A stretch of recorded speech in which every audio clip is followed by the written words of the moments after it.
Hello, everyone. Welcome to week 10. We are 1 week away from spring break. I'm very proud of you all for all the hard work that you have done so far. And I believe that you will continue to do great work as we wrap up this semester.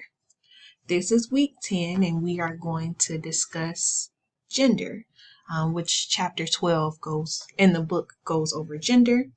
And of course, this is a child development class, so we're going to start off with, when do children know their gender? According to research that was discussed in your book, infants are aware of their own gender before the age of 2 years old. And so if they're aware of their gender before 2 years of age, then that stands the question, what is gender? What is sex? So we're going to dive into those key terms for this chapter. The first term that we're going to discuss is sex, and sex is more on a biological level. So that is determined by your genes, the sex chromosomes, XY, XX. We're going to take a deeper dive into the types of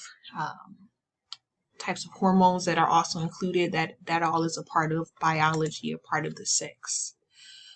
But in contrast, gender is more psychological, and that is more so the characteristics of being a male or female. Thinking about, how do you identify yourself? Think about how you practice your gender through the clothes you wear, the makeup that you use or may not use, how you wear your hair. So it's more psychological, the characteristics of being male and female. Next is gender identity.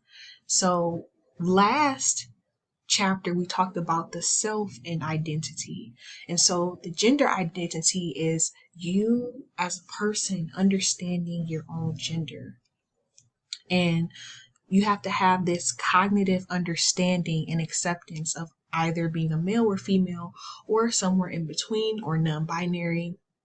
Your gender identity is who you or what you believe you are, your own sense of your own gender. When we talk about gender, we also have to discuss gender roles.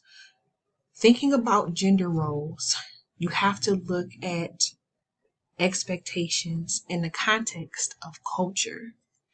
And these expectations are really defined by how the culture that you live in defines how females and males should think, act, and feel.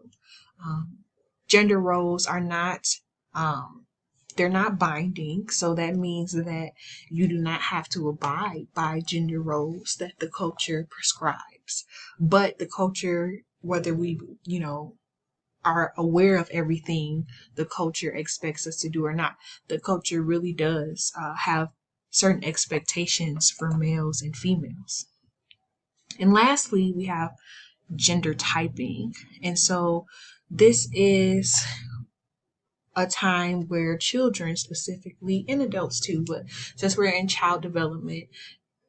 this child development course, children learn proper feminine and masculine behavior, a lot of times, usually through socialization, gender socialization, observing the world around them, observing how people display gender.